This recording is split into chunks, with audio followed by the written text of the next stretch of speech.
Hello, my name is Andrea Summerell and I am the Executive Director for the Elections Division. The 2024 local government elections involve over 5.5 million electors and will be one of the biggest community events held in New South Wales in 2024.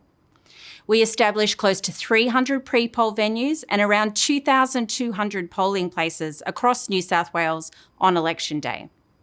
We also employ more than 20,000 people to assist in conducting the elections. Our webinars are intended to help registered political parties, candidates, scrutineers, and other political participants in the elections by explaining processes, procedures, and compliance obligations for the event. However, I must stress that the information we provide is not legal advice. If political participants are in doubt about any legal matters regarding the election, they should seek their own independent legal advice. I and everyone at the New South Wales Electoral Commission look forward to delivering the 2024 local government elections with transparency, integrity, fairness, and safety. I hope you find these webinars engaging, informative, and helpful.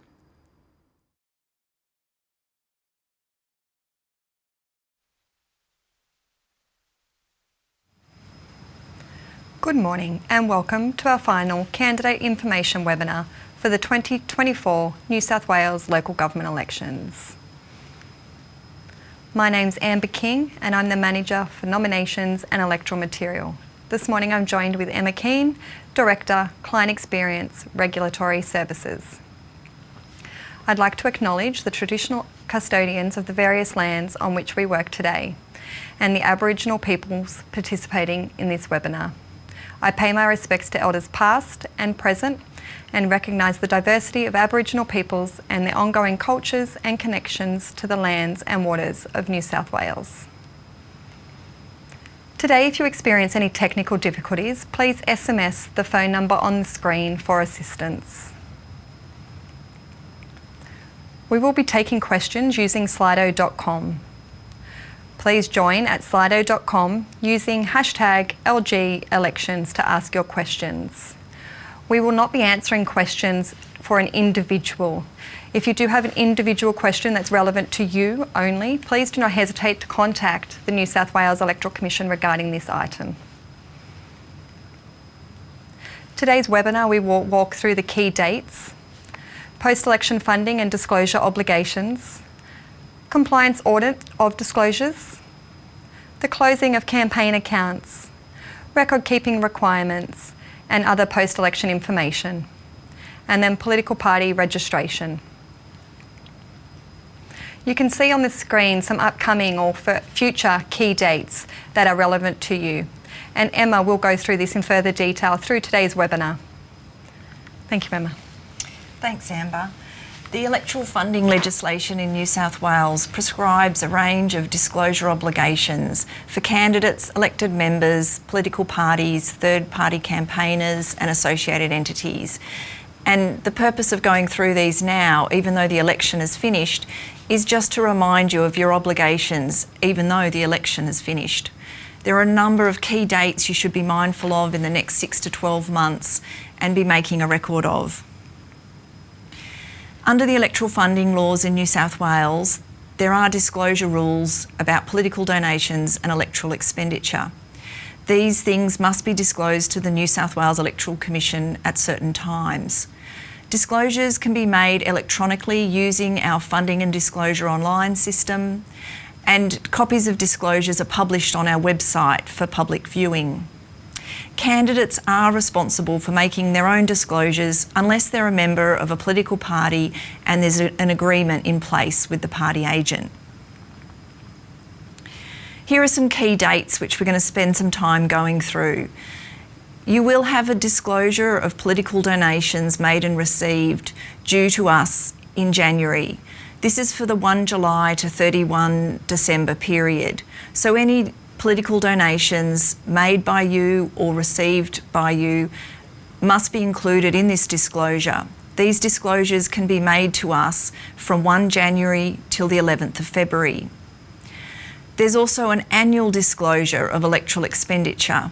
So this is all your electoral expenditure, including your campaign expenditure, from 1 July this year to 30 June next year. It's an annual financial year disclosure, so it captures this recent election campaign period.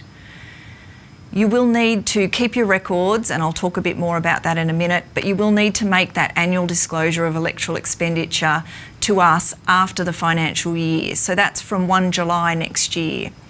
And these disclosures can be lodged from 1 July to the 22nd of September. Donors, major political donors, need to disclose annually to the Electoral Commission any donations they've made to you during the financial year. A major donor is considered somebody who's made a donation of $1,000 or more, and that includes a total lump sum donation of $1,000 or more, or small amounts which add up to $1,000 or more.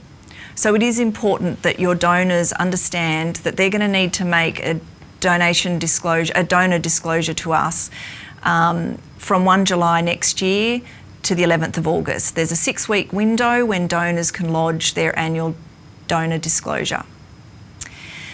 Now, the second half-yearly donation disclosure listed on the screen relates to you if you're an elected member, a political party, or a registered third-party campaigner or associated entity.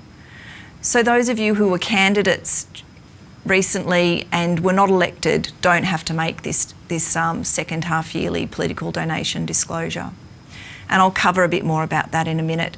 But again, that's for the 6-month period, 1 January to 30 June, and it must be lodged with us from 1 July next year. The laws also prescribe who must make the disclosure. And this is really important for you to understand, depending on your role and your participation in the election. Political parties, the party agent is responsible for making disclosures to the Electoral Commission. If you're a councillor or a mayor, then you are responsible for your own disclosure as councillor or mayor. Candidates who participated in the local government elections are responsible for their own candidate disclosures. Groups, a group of candidates, the lead candidate of the group is responsible for the group's disclosure. Each individual member of the group, as an individual candidate, must also do their own candidate disclosure, but the lead candidate of the group is responsible for the group's disclosure. For associated entities, the appointed official agent is responsible for the disclosure, and for third-party campaigners who participated in the recent election, their official agent is responsible for the disclosure. Now, in some cases, a candidate, a councillor or a mayor may not be responsible for their own disclosure. This is only where the Electoral Commission's been notified of an agreement between the councillor, the mayor or the candidate and the party agent of their party. And the party agent is basically agreeing to be the person responsible for those disclosures. As I said before, disclosures can be lodged online using our secure portal, Funding and Disclosure Online. Once you have access to the portal, you'll have a home page and it will guide you through how to start your disclosures. You'll be able to see what disclosures are due and when they're due, what's upcoming, and you can actually start preparing your disclosures now. You can add the details of donations received and made or electoral expenditure incurred. So we do encourage you to get access to Funding and Disclosure Online now if you don't already have access, and you can start preparing your upcoming disclosures ahead of time. Through the portal and through your online disclosure, you also upload the required supporting documents, such as copies of receipts and invoices. And when you're ready to lodge your disclosure, so the next disclosure is in January for the first half year period, it's a political donation disclosure. When you're ready to lodge that, you're able to sign that electronically through DocuSign and submit the disclosure online to us. Once you've submitted a disclosure, if it needs to be amended, you can do amendments online through the portal. Funding and Disclosure Online. You can also request extensions of time. If you need a bit more time to lodge your disclosures, you can request that through the portal as well. We have lots of instructions and guides on the website to assist you use the portal. You can also call us on the 1300 number Monday to Friday for assistance with one of our team. And if you're not able to use the online portal, we do make paper forms available. They'll be on the website, or we can email or post them to you if you're not able to use the online system. It is important to understand that there's a range of supporting documentation that you need to keep handy now the election's finished. Get organised, keep it handy, and be prepared to submit it with your disclosure. For your political donation disclosures, you're going to need to also submit to us copies of all receipts and acknowledgements issued for reportable political donations received. So these could be an electronic copy of the receipt or a hard copy that you scan, or you can send it to us. We're also going to need you to upload and share with your disclosure a copy of bank statements for your campaign account, either in paper or electronic form, that covers the period for which the campaign account was open during the financial year. For your electoral expenditure disclosure, it's a bit different. You do also need to share copies of either accounts and or receipts issued in respect of the expenditure that you incurred during the campaign. So that might be expenditure on advertising or radio, other materials, that kind of thing that you incurred as part of your campaign. We're also going to need you to upload copies of any advertising material for which the expenditure relates, except if the advertising material was online and if the cost of that transaction did not exceed $20. We're also going to need you to upload copies of any text or copies of text from radio, television or cinema advertising. So that's for your expenditure disclosure. Disclosures are subject to compliance audits and compliance assessments under the New South Wales legislation. So we're just going to cover a bit of information about the audit process, which happens once you've submitted your disclosure, once we've checked and published it in the coming months after. So disclosures can be audited to ensure compliance with the electoral funding laws in New South Wales. We have information on our website at the Integrity Hub about the compliance audit procedures and processes.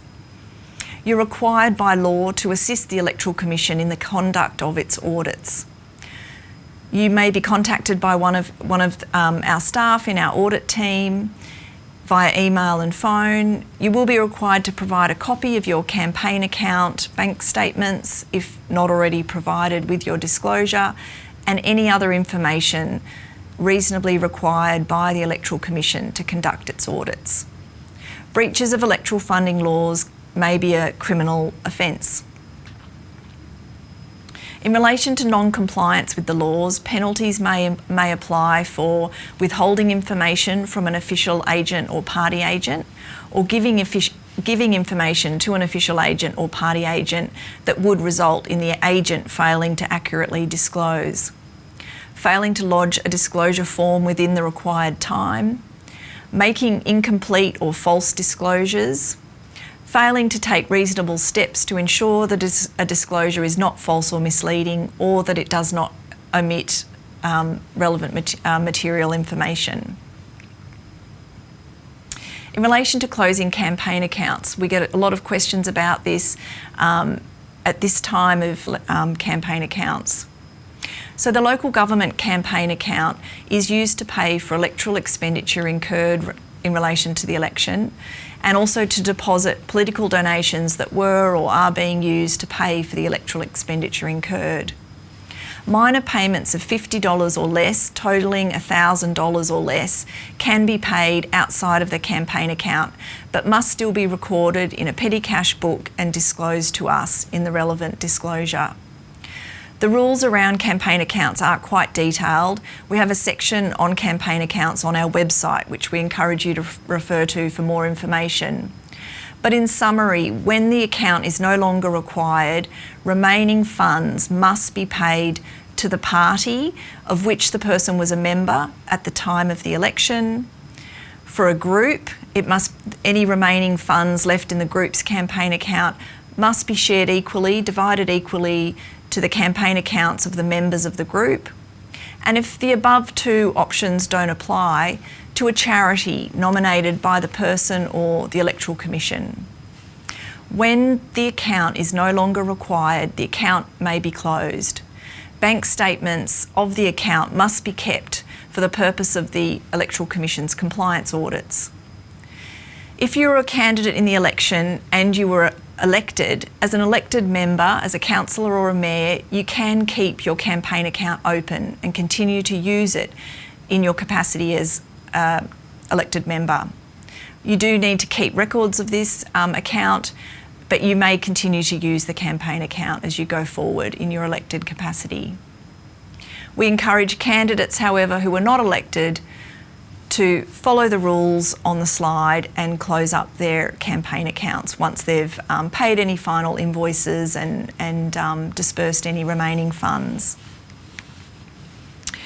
Record keeping. Just to recap on a couple of the key things that I've mentioned already, we do remind you that you're required to keep accounting records for at least the next 3 years.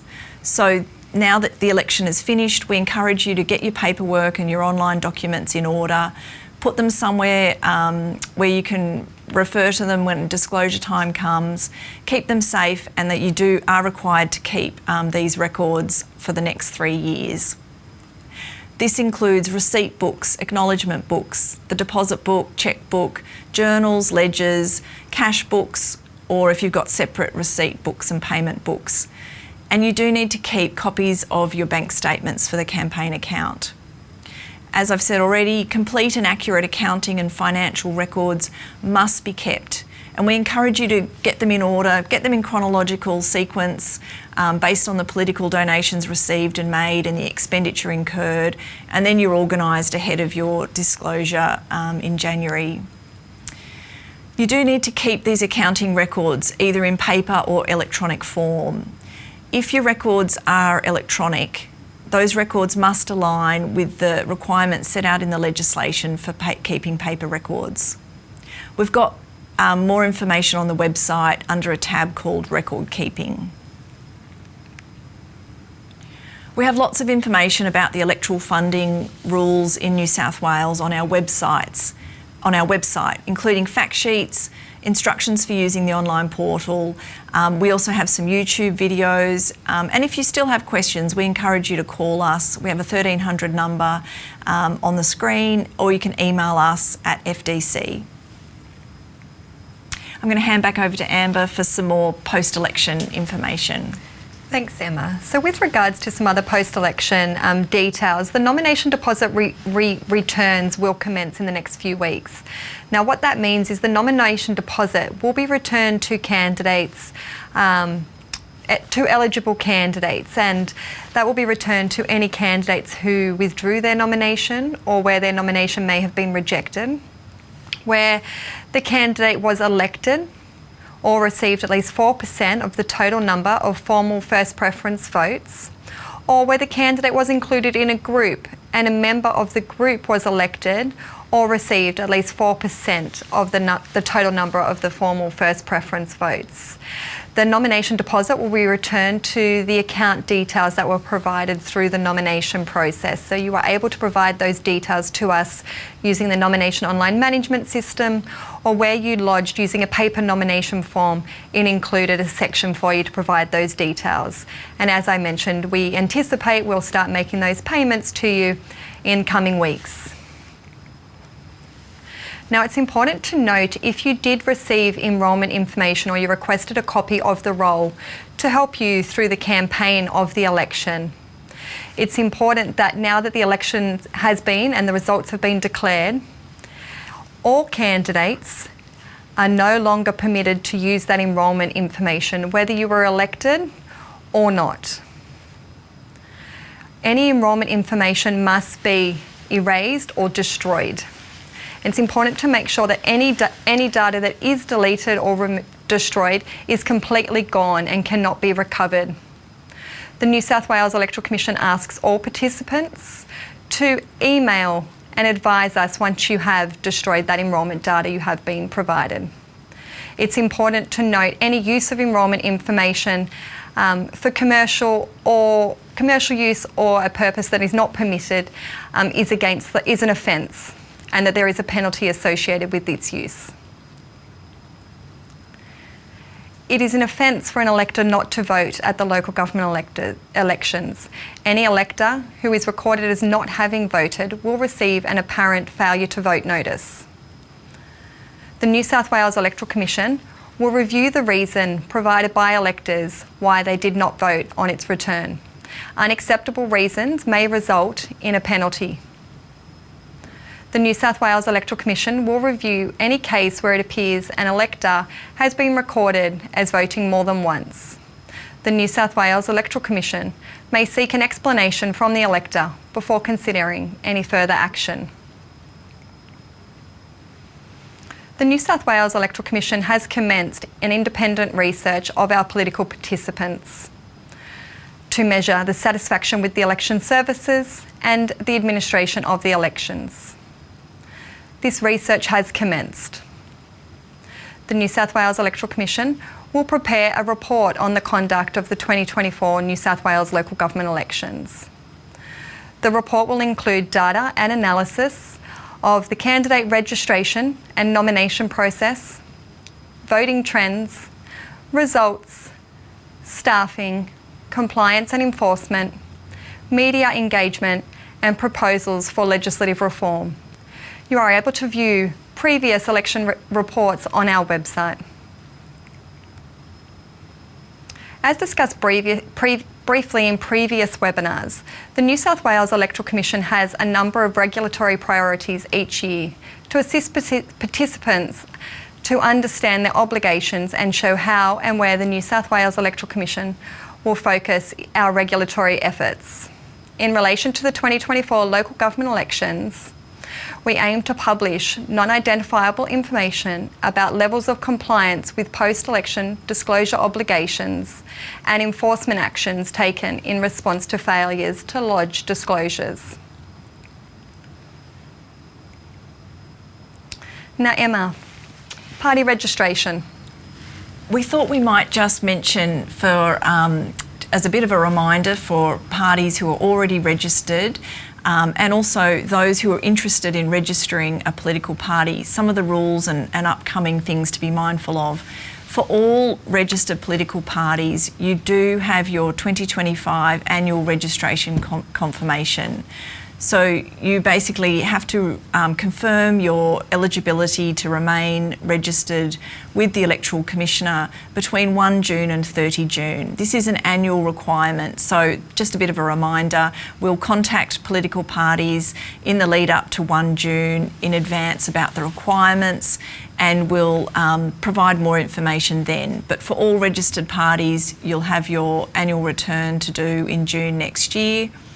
For new political parties or those interested in registering a political party in New South Wales, we encourage you to contact us about this registration as soon as possible, as it does take some time to prepare the application and go through the registration process. We have lots of information on the website about registering a political party. We are aware that sometimes a local government party is interested in registering for state elections. Applications for state registration need to be received by us at least 16 months before the 2027 state general election. This is to avoid new parties missing out on being registered for 12 months ahead of the state elections and getting the benefits of that 12-month that registration period. A state party must have at least 750 members and senior office holders, including a party secretary, registered officer, deputy registered officer and party agent. More information is on our website under the Register a Party tab, and we encourage you to contact us soon if you are a local government party interested in registering ahead for state elections ahead of the 2027 state general election. Now, just a reminder, we are using slido.com to receive any questions using the hashtag LG elections if you do have any questions you'd like us to work through today's webinar. Now, Emma, I can see we've got a couple of questions coming through now.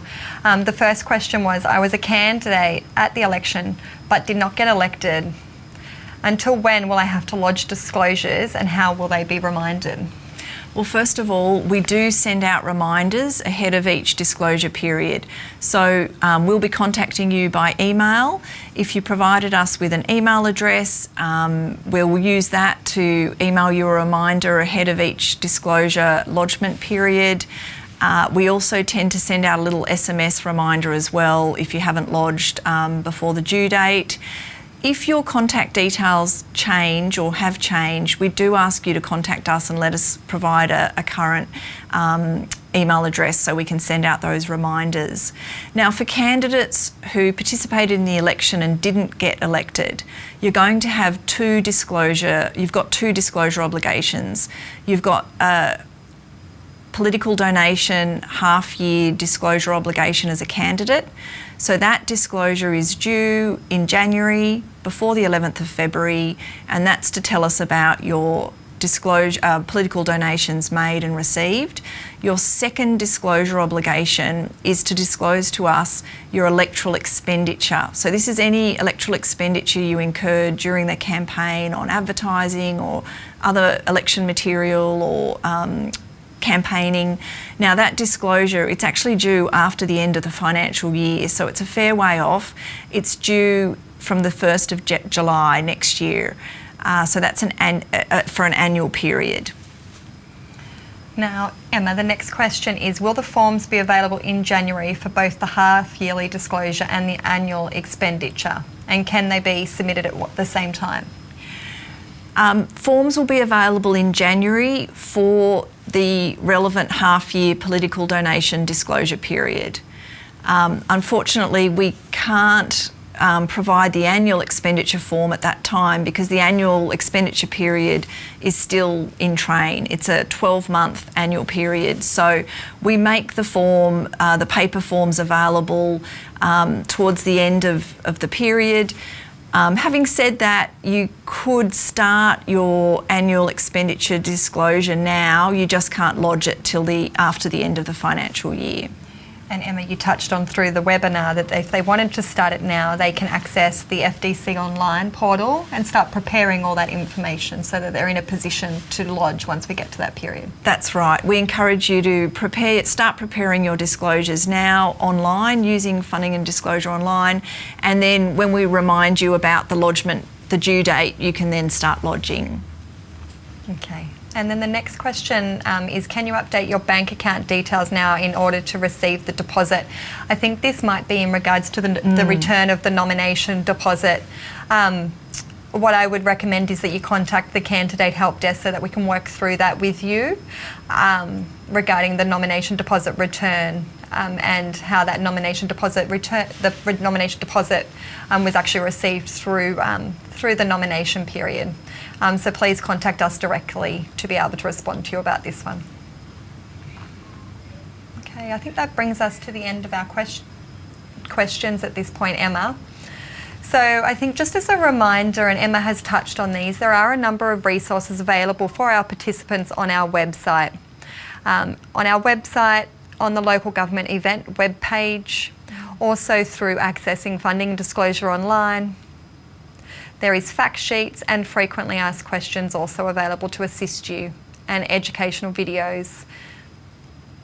And then if you still have any questions or queries, please do not hesitate to contact us, either using 1300 022 011 or by contacting us directly using our email address on the website. I would like to thank you for joining us for our final webinar for the local government 2024 elections. This webinar has been recorded and it will be available on our website in coming days for you to access if you do need to review it at any time. Thanks, Emma. Thanks, Amber. Thank you.